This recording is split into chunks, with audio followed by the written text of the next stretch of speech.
could go in September.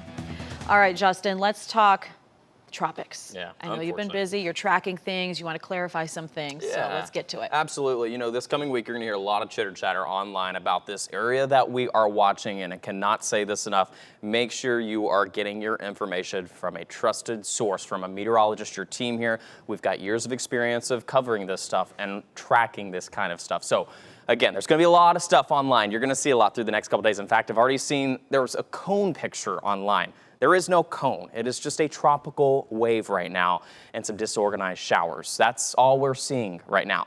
Here's what you need to know. It does have decent odds of developing. We're at the moderate level right now at 40%. It is going to be tracking here to the northwest and approaching the Greater Antilles and the Leeward Islands here as we get towards the middle part of the week. That's when we expect we could potentially see a tropical depression. Now, let's talk about long term. There's a lot of inconsistency with models, but what we will be watching closely is this ridge of high pressure, the Bermuda High. This will be the controlling factor of where, if anything, develops, where it would travel off to. So you've got your winds here around this area of high pressure flowing in a clockwise direction, and that is going to be the steering current.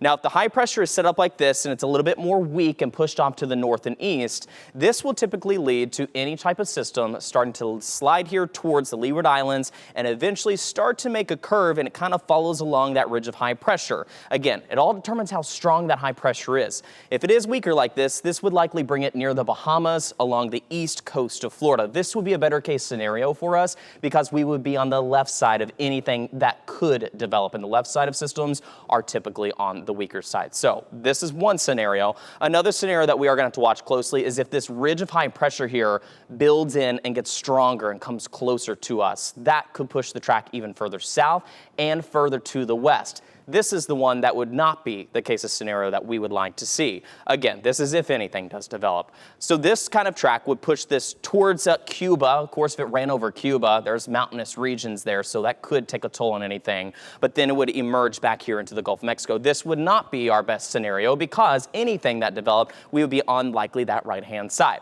Again, these are just scenarios. There is still a lot of questions to be answered here over the next couple of days. But you're going to see this graphic a lot. The area that we're watching here, shaded in the orange right now at medium predictions, that's why we have it shaded right here. It's kind of that gap between the two potential tracks anything would move towards. So this will be updating over the next few days. We'll get an update here at 8 o'clock tonight. But the things you need to know, a lot of inconsistency still in the models. European's pretty consistent, but compared to other models, different locations.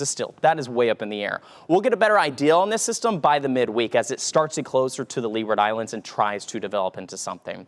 And then as far as coming closer towards us or anywhere near us, that would be as early as next weekend. So that's when we need to be aware.